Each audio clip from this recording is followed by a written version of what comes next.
Hoe ben je eigenlijk begonnen als zanger? Nee, ik zing vanaf mijn 7e. Mijn motto is, ik ben altijd een vrolijke snuiter als je maar zingen kan.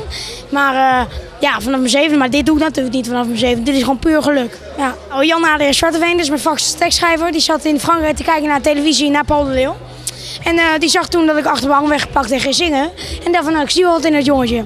Nou, toen hebben we daarna een album gemaakt en een single. En stond verleden week op 1 en 5 weken in de top 10. Dus het is super. Ja, en dan kom je nog elke dag gewoon op school. En hoe gaat dat dan?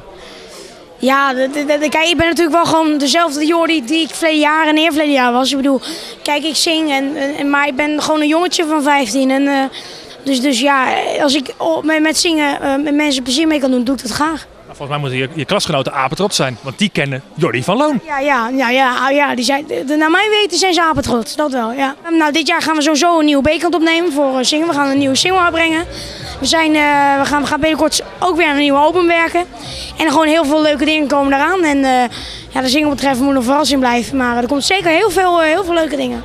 Vorig jaar was je het nummer van het glazen huis. Ja, het item van de Serious Request actie, dat is boven verwachting. Ik denk, je kan veel verwachten, maar dat je het nummer 1 wordt van het glazen huis is natuurlijk, ja, ben ik trots op, echt waar. Hoe kwam je erachter?